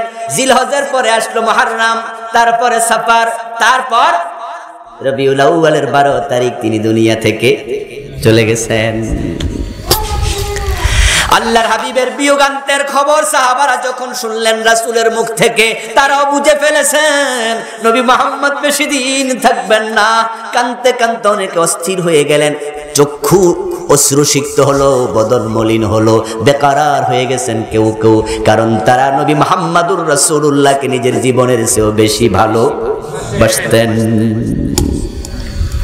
রাসূল সাল্লাল্লাহু আলাইহি ওয়াসাল্লাম সাহাবায়ে কেরামকে সান্ত্বনা দিলেন, কেঁদো না, থামো, টেনশন করো না। তারাকতু ফীকুম আমরাইন লান তাদিল্লু মা তামাসসাকতুম বিহিমা কিতাবাল্লাহ ওয়া সুন্নতি। সুবহানাল্লাহ। আমি চলে যাচ্ছি, চলে যাব, দেখা হবে না পরের বছর আর এখানে, কিন্তু তোমরা কেন টেনশন করো? আমি এমন দুটি জিনিস রেখে যাব। আমি চলে যাব, কিন্তু দুটি জিনিস। কয়টা জিনিস? লান তাদিল্লু মা তামাসসাকতুম বিহিমা, ওই দুইটাকে যতদিন আঁকড়াইয়া ধরবা তোমরা পথ হারা হবে না। এই দুইটাকে ধরে রাখতে পারলে জান্নাতে আবার দেখা হয়ে যাবে। হেদায়েতের কিতাব কোরআন, কিতাব আল্লাহ ওয়া সুন্নতি, দুটি জিনিস রেখে গেলাম, আল্লাহর কোরআন, আমার সুন্নাহ হাদিস। আঁকড়ায়া ধরো, আঁকড়ায়া ধরো, আঁকড়ায়া ধরো এই দুইটাকে। এখন আমরা দুটা ছেড়েছি, ফির আর তার মুরিদ ধরা শুরু করে দিয়েছি। পীর সাহেবের খলিফা ধরতেছে, খুঁজা খুঁজা খুঁজা, হুজুর তো মরে গেছে, খলিফা কই আছে খোঁজো। কোরআন হাদিস ধরার চিন্তা নাই। মনে রাখো মুসলমান, ভালো করে শোনো, ফির উস্তাদ ছাড়া কিচ্ছু না। তোমাকে জান্নাত দেওয়ার কোনো ক্ষমতা ফিরের নাই। ফির জান্নাত দেবে কেমনে? ফিরে জান্নাত কার কাছে? ইয়াউমা ইয়াফিরুল মারউ মিন আখিহি ওয়া উম্মিহি ওয়া আবিহি ওয়া সাহিবাতিহি ওয়া বানিহি। আল্লাহ বলে সেদিন ছেলে দেখলে মা পালাবে, মা দেখলে ছেলে পালাবে, ভাই দেখলে ভাই পালাবে, স্ত্রী দেখলে স্বামী পালাবে, কেউ কারো পরিচয় দিতে চাইবে না। লিকুল্লি ইমরিইম মিনহুম ইয়াউমা ইযিন শাআনুন ইউগনি, প্রত্যেকে নিজের চিন্তা অস্থিরিয়া নাফসিয়া নাফসি। আল্লাহ কয় ছেলে দেখলে মা পালাইয়া যাবে, বাপ দেখলে ছেলে পালাবে, আর আপনি কোন আমার জামিনদার আছে পিসা, কার উপর ভরসা করছে? বুঝেন না কেন মুসলমান? শিক্ষক ক্লাসে পড়াবে, পরীক্ষার হলে তোমাকে বলে দেবে না। পরীক্ষার হলে তুমি পরীক্ষা দাও। আমরা যারা শিক্ষক, আমিও তো একজন শিক্ষক, কামিল মাদ্রাসায় পড়াই, পরীক্ষার হলে মাঝে মাঝে ডিউটি দেই, মাদ্রাসার অভ্যন্তরীণ পরীক্ষা ডিউটি দেই। আমি যেই কিতাব পড়াই, আজকে আমার সাবজেক্ট পরীক্ষা দিচ্ছি, ছাত্রকে আমি বলে দেবো? আমার জিজ্ঞাসা করলে আমি বলি এই থাম, এখানে কোনো প্রশ্ন চলবে না, প্রশ্ন বুঝাও পরীক্ষার অংশ। প্রশ্ন বুঝোস না কেন বেটা? উত্তর বলে দেয়া তো দূরের কথা, প্রশ্ন বুঝাটা পরীক্ষার অংশ। পরীক্ষার হলে কথা চলবে না, ঘাড় নাড়াবে না, লিখতে থাকো, তোমারটা তুমি বোঝো। ঠিক কিয়ামতের দিন আপনার পীর আপনার জবাব দেবে না, আপনার জবাব আপনাকেই দিতে হবে। পীর সাহেব হুজুরের বউ আছে না নাই? কথা বলুন না, আছে না নাই? স্ত্রী সন্তান আছে না নাই? আল্লাহর কোরআনের বক্তব্যের আলোকে বলুন তো, পীর সাহেব হুজুর বউ দেখলে থামবে না, দৌড় মারবে? সন্তান দেখলে দাঁড়াবে না, পালাবে? তো বউ দেখলে, ছেলে মেয়ে দেখলে পালাবে আল্লাহ কয়। আর আপনি কেডা? ছাগলের 3 নাম্বার বাচ্চা। ছাগলের 3 নাম্বার বাচ্চা বোঝেন তো? ছাগলের দুধের ওলানে বাট আছে কয়টা? কথা বলতে হবে, কয়টা? 2টা। বাচ্চা 3টা হলে 2টা খায়, আর একটা উলালে লাফায়। বাট আছে 2টা, খাবেও 2টা। এখন বাচ্চা তো 3টা, 3 নাম্বারটা কি করে? শুধু শুধু পাল মারে, কয় তুমি উলালে উলালে লাফাও, খাইতে পারবে। এই জন্য আমল করো, কোরআন হাদিসের কাছে যান দোস্ত, যান, দৌড়ায়া যান, দৌড়ায়া যান।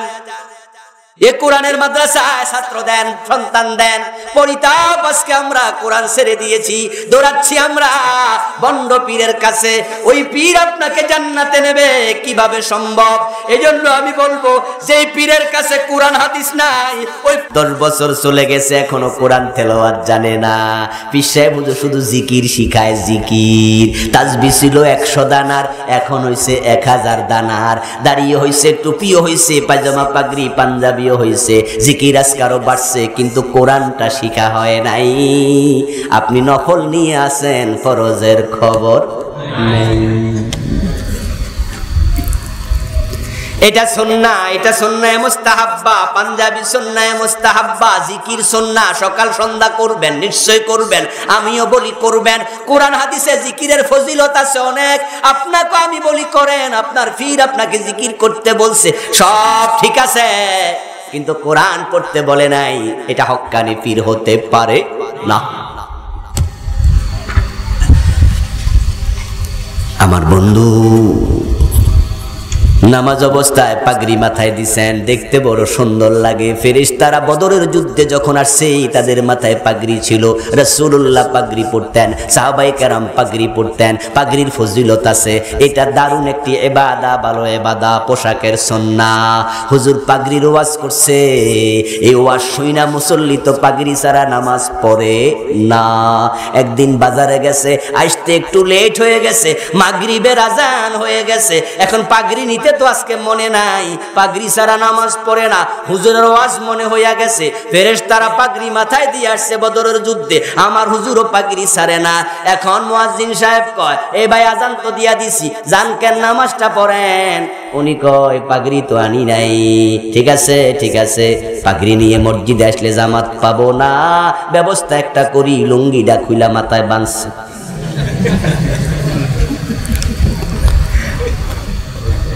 নামাজ হবে? আমার বন্ধু, আমরা সবাই মিলে ফতোয়া দিলাম হবে না, কারণ পাগড়ি সুন্নাহ, লুঙ্গিটা হলো ফরজ। সুন্নাহ ছাড়া চলে, ফরজ ছাড়া চলবে না। তলাবুল ইলমি ফারিদা আলা কুল্লি মুসলিম, কোরআনের মৌলিক ইলম শিক্ষা করা সকল মুসলমানের জন্য ফরজ। 70-80 বছর বয়স, সূরা ফাতিহাটা শুদ্ধ করে পড়তে জানে না এমন মুসল্লি আছে না নাই? জান্নাত এত সোজা। কোরআন ছেড়ে দিয়েছে মুসলমান যবে, তখন থেকে কপাল পুড়ে গেছে। একটা সময় কোরআন মুসলমানদের সম্মানের কারণ ছিল। মুসলমান যেখানে ইজ্জত তাদের পায়ে চুমু দিয়েছে সেখানে। অর্ধ দুনিয়া মুসলমানের হাতের তালুতে ছিল। রোম সাম্রাজ্য বিজয়ী হয়েছে, মুসলমান দখল করেছে। পারস্য বিজয়ী হয়েছে। স্পেনে 700 বছরের বেশি কালেমার পতাকা উড়েছে। এই ভারত উপমহাদেশ মুসলমানরাই শত শত বছর শাসন করেছে। আমরা করেছিলাম। আহা, মুসলমান দেখলে কাফেরদের কলিজায় পানি শুকায়া যাইতো, অন্যায় করার সাহস করত। কারণ তাদের এক হাতে ছিল কোরআন আর এক হাতে ছিল তলোয়ার। অন্যায় করত না, অন্যায়ের সাথে আপোষ করত না। আল্লামা ইকবাল বলেন, ও জমানে মে মুআজ্জাজ থে হামিলে কোরা হোকর और तुम खार होए तारिके कुरा बनकर। তোমরাই ছিলে স্মরণীয়, তোমরাই ছিলে বরণীয়, তোমরাই ছিলে পৃথিবীতে সম্মানীয়, কারণ তোমরা ছিলে কোরআনওয়ালা। যখন থেকে কোরআন ছেড়ে দিয়েছ, তোমাদের কপালটা তখন থেকে পুড়ে গেছে। এখন ছেলে মেয়ে কোথায় পাঠায়? কিন্ডারগার্টেনে। মক্তবগুলো বন্ধ হয়ে গেছে। কিন্ডারগার্টেনের ধাক্কায় মা বাবা আগে সকালবেলা মক্তবে পাঠাতো, সন্তান কোরআন পড়তো, নাস্তিক হতো না। এখন যখন কোরআন ছেড়ে দিয়েছে, বাংলাদেশে আস্তে আস্তে নাস্তিকের সংখ্যা বেড়ে যাচ্ছে। ছেলে ইঞ্জিনিয়ার কোরআন পড়তে জানে না, ডাক্তার কোরআন পড়তে জানে না। আরো পরিতাপের খবর আছে, পরিতাপের খবর আছে। পত্র পত্রিকা ইতিমধ্যে দেখেছেন 2022 সনে নতুন কারিকুলামে পরীক্ষা হবে। ওই কারিকুলামের মাঝে হাই স্কুল লেভেলে ইসলাম শিক্ষার পরীক্ষাটা বাদ।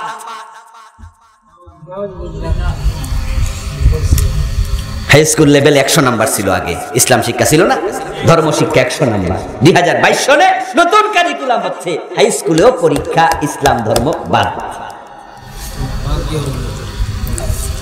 কলেজ লেভেলে আগে 100 নাম্বার ইসলাম ধর্ম আবশ্যিক ছিল, যে নিত আবশ্যিক দিতেই হবে, পাস করতে হবে।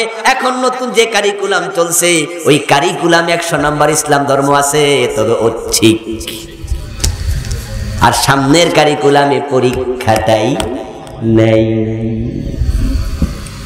কোথায় যাচ্ছেন, কোন দিকে যাচ্ছেন? শুধুমাত্র মুখে বললে হবে না, মদিনার সনদের আলোকে আমরা দেশ চালাই, আমরা ইসলাম প্রিয়। ইসলাম প্রিয় যদি হয় বাস্তবে দেখাতে হবে।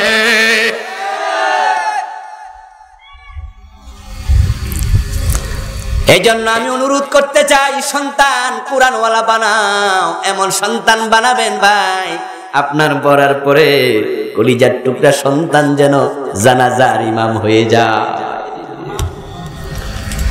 ইন্টারমিডিয়েট পর্যন্ত মাদ্রাসায় পড়াবেন, আলেম পাস করার পরে ডাক্তার হবে, ইঞ্জিনিয়ার হবে, ইউনিভার্সিটিতে ভর্তি হবে। 1 থেকে ইন্টারমিডিয়েট আলেম পর্যন্ত মাদ্রাসায় পড়াবেন, একবারে ছোটকালে নুরানি শিক্ষা দেবেন। আপনার সন্তান ওই মুক্তবে জানাজা কেমনে নামাজ পড়ায় সেখানে শিখে যাবে।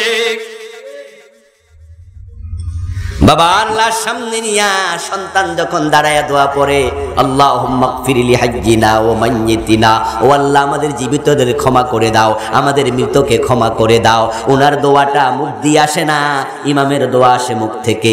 সন্তান যদি ইমাম হয়ে দাঁড়ায়, তার দোয়া আসবে কলিজার ভিতর থেকে। কিন্তু পরিতাপ, এমন সন্তান আমরা রেখে যাচ্ছি, জানাজার নামাজে আসে আইসা টুপি হাওলাত ছাড়, জানাজার নামাজে এসে স্বাস্থ্য ভাই খালতো বাইরে কত টুপিটা একটু দে, টুপিটা মাথায় দিয়া বাবার লাশ সামনে নিয়া তারপরে মাইকের কথা কয়, কথা কইয়া আবার কয় হুজুর জানাজার নামাজের নিয়মটা একটু কইয়া দেয়। এমন গাজীপুর এই এলাকায় আছে না নাই? হুজুর জানাজার নামাজের নিয়ম কোন? এখন হুজুর জানাজার নামাজের নিয়ম বলে দিছে, ইমামের পিছনে 4 তাকবীরের সাথে ফরজে কিফায়া সালাতুল জানাজা আদায় করছি, আল্লাহু আকবার নিয়ম কইয়া দিছে। এখন আল্লাহু আকবার কইছে, আল্লাহু আকবার কোয়ার পরে দোয়া আছে না নাই? যেহেতু নিয়তে জানে না, দোয়া শিখবো কবে? আল্লাহু আকবার বলার পরে নামাজ কি শেষ না শুরু? তো বেড়ার জন্য তো শেষ। হে তো খাড়ায় চুপ করে রইছে।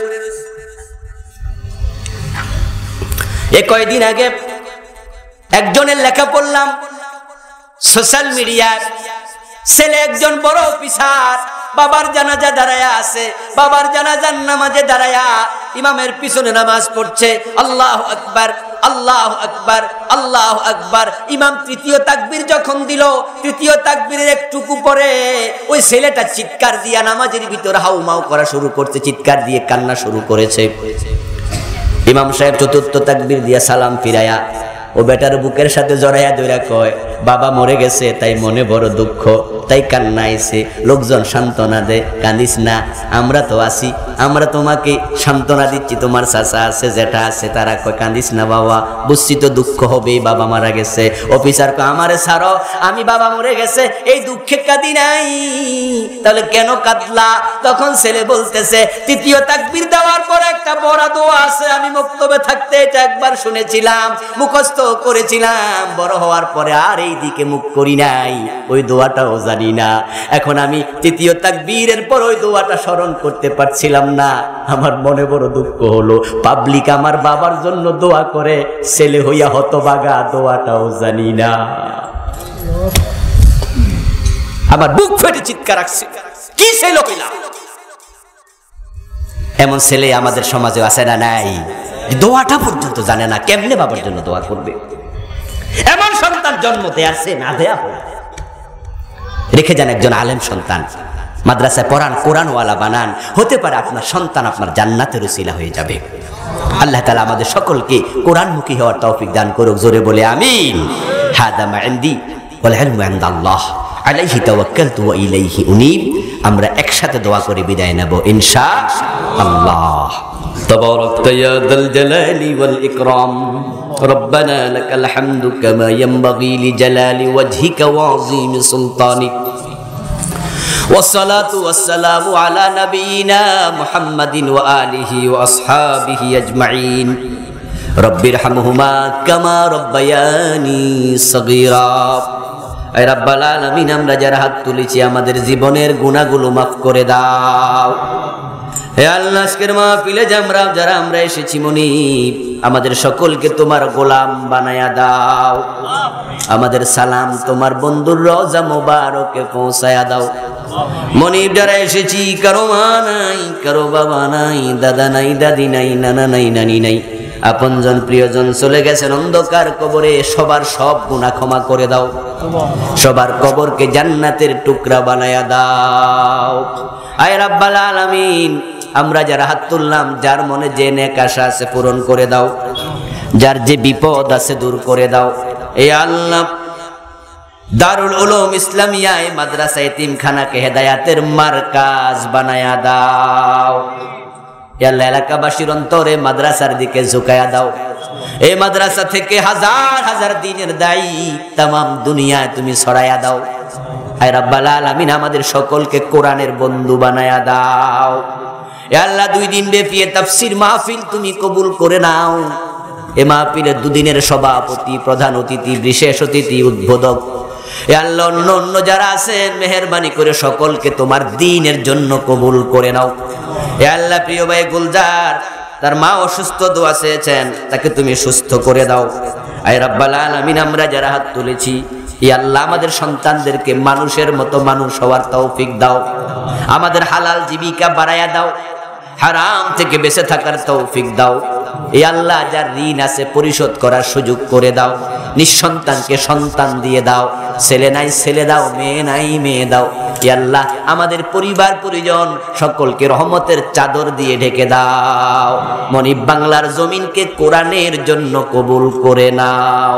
এ আল্লাহ, কোরআনের কথা বলে যারা যেখানে মাজলুম, তোমার সব মাজলুম বান্দাকে জুলুম থেকে নাজাত দিয়ে দাও। আল্লাহ, মাদ্রাসার জন্য, মাহফিলের জন্য যারা দান করেছেন, সবার দান মেহেরবানি করে কবুল করে নাও।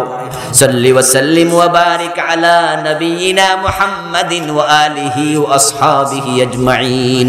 সুবহানা রাব্বিকা রাব্বিল ইজ্জাতি আম্মা ইয়াসিফুন ওয়া সালামুন আলাল মুরসালিন ওয়াল হামদুলিল্লাহি রাব্বিল আলামিন।